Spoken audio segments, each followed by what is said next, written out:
Welcome. In front of me I have the HITSCAN Hyperlight mouse, and I'll be going over unboxing along with a quick look at the product itself.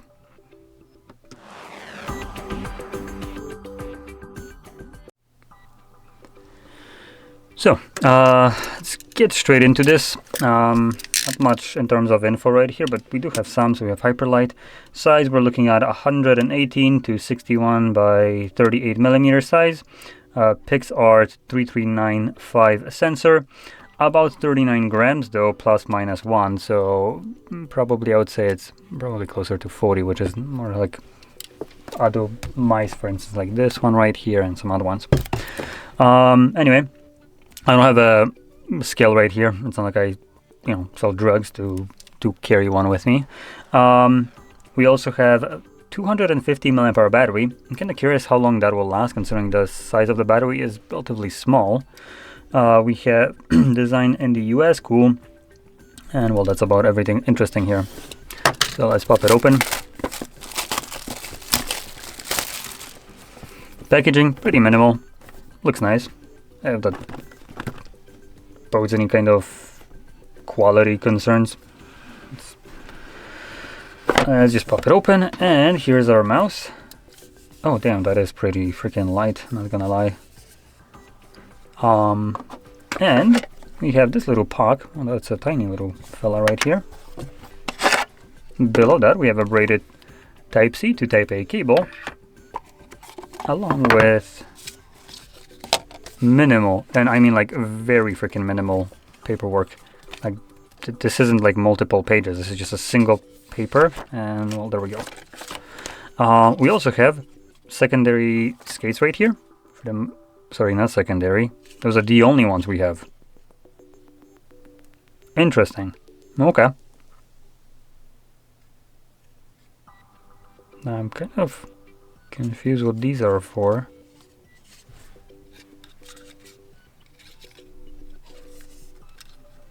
Oh, so you can just place them in the corners. Okay. So we have two different styles to choose from. So the big ones that go basically top bottom and are on the sensor, and then we get the ones that go in the corners basically. I'm not gonna apply those right now,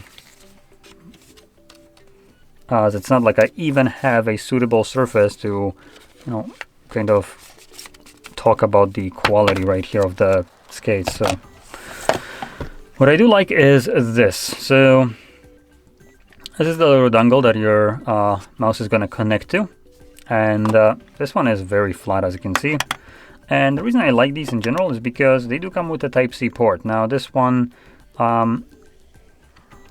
is kind of a bit of a different approach to what you'd usually get with dongles. So what you tend to see nowadays is Type-A to Type-C cable, and Type-A dongle. Like, let me just, oh boy, the monitor turned off, please. Okay, it's still recording, good. So this is for my mouse, which is the G305. Right. So most mices come with this, right? So you can just directly plug it in. This one doesn't have that option. It needs to be connected with this cable and plugged into this. So this entire puck is basically coming with the cable. So all of this is designed to just basically imitate this.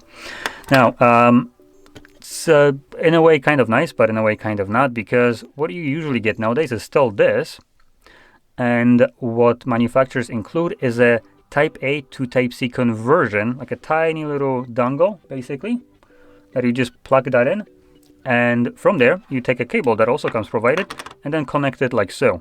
So you have a tiny little dongle that goes from A to C, you plug in the C, and now you have extension cable automatically.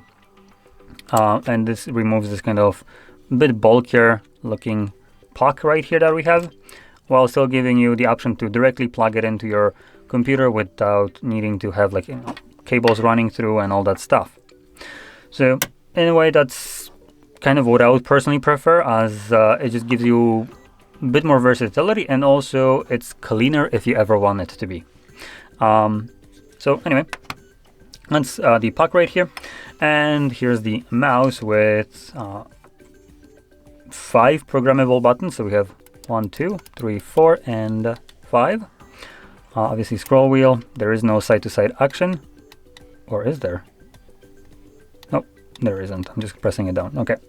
We have a Type-C charging port at the front, which I do want to test, because it is a little bit recessed. So let's grab something like this. So this is barely fitting in there. So it's teetering on the edge of just being just a too big one to fit in here, as it is a recessed one. But this is a little bit of a chunkier kind of casing for the Type-C. More traditional ones would be something like this one, which this one I can tell already will fit no problem. There we go. Oh, and you can also hear it connect. So that's another thing that I can now talk about.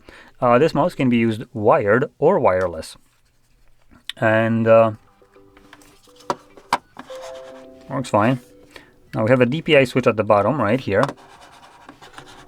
There we go. And holy crap, this is like extremely light mouse. It's honestly, it feels weird. Now, I do want to kind of read what the manufacturer had said about the product details. So, weighing just 39 grams at the Hyperlight boasts one of the most durable builds in the sub 440 sorry, gram category. It's mid-hump design. So, basically this. Yeah, it's kind of taking a look at it. Feels fine to me. Not necessarily exactly what I would be personally looking for. I think I would prefer the hump a little bit further back, but that's personal preference. And it's also kind of something that I am used to with my mouse. As you can see, this one has a bit of a kind of closer to the back hump design. So anyway, with its mid-hump design and low click profile are optimized for claw grips while remaining suitable for all grip styles. Hence why I'm kind of like, you know, manhandling this mouse with a full kind of palm all over it. And it works just fine like that. Might be a little bit of a kind of requirement for repositioning your hand and getting used to a little bit different positioning. So I am with this one, which is, honestly, when I take a look at it, they feel about the same, to be honest, in terms of size. But anyway, so size-wise, it's minimal and supposedly suitable for all grips. It features optimized click tensions for minimal pre-travel and more pronounced side buttons for effortless activation.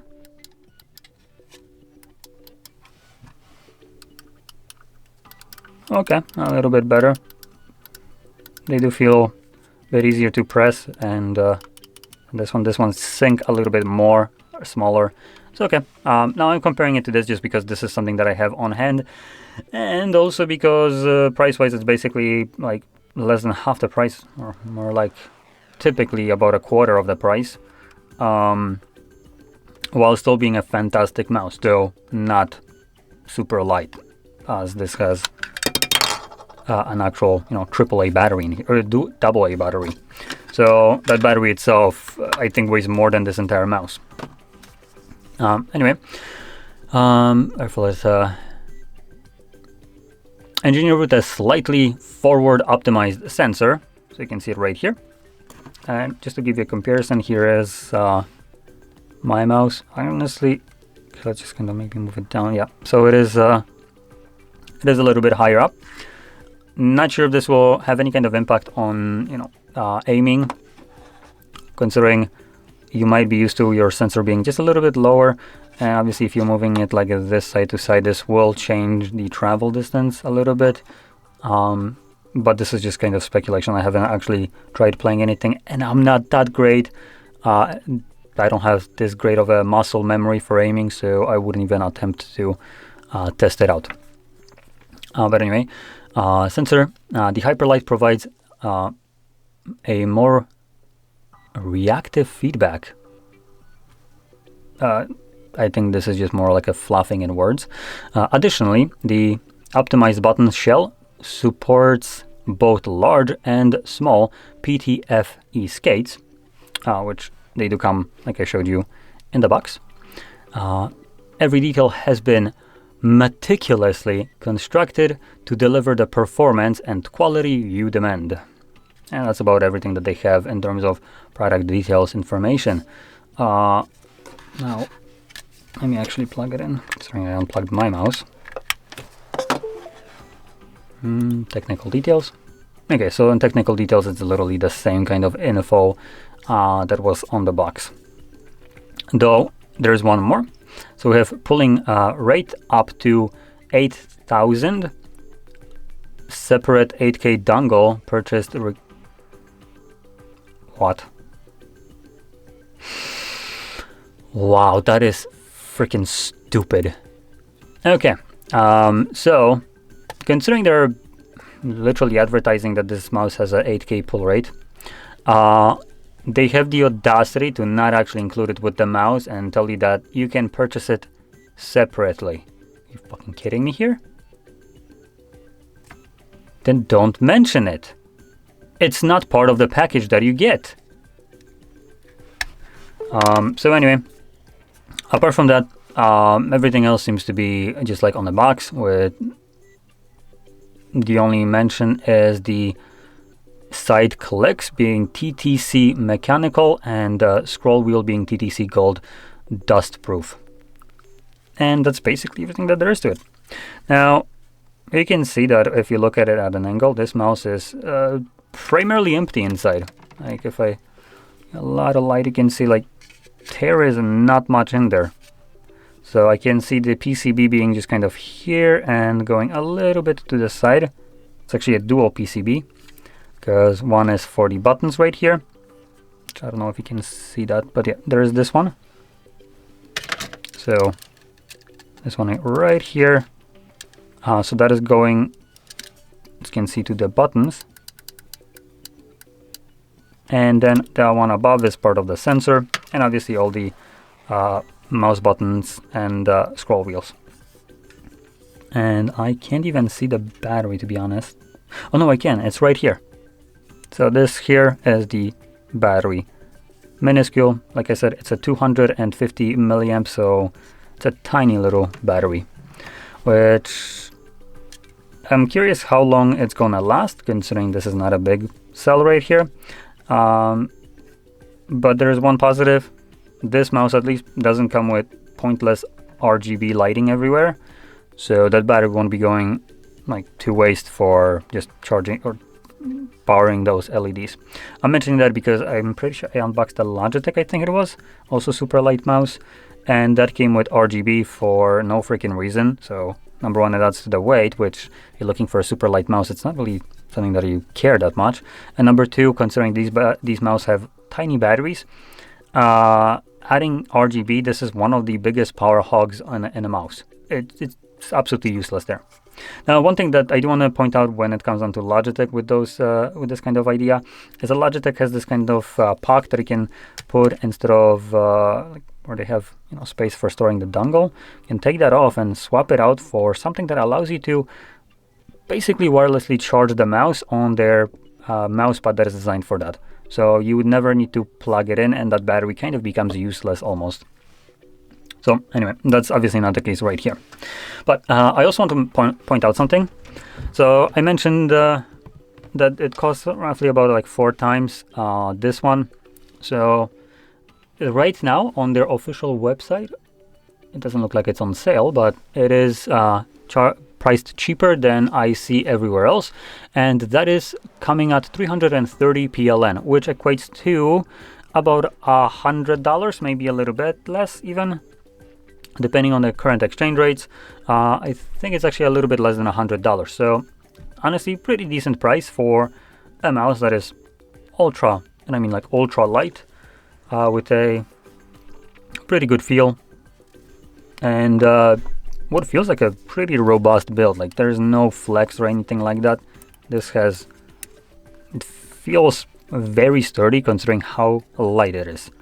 And just to kind of give you an example of how light this is, or like how this feels in hand, if I wouldn't see the back of it, this would feel like a hollow shell.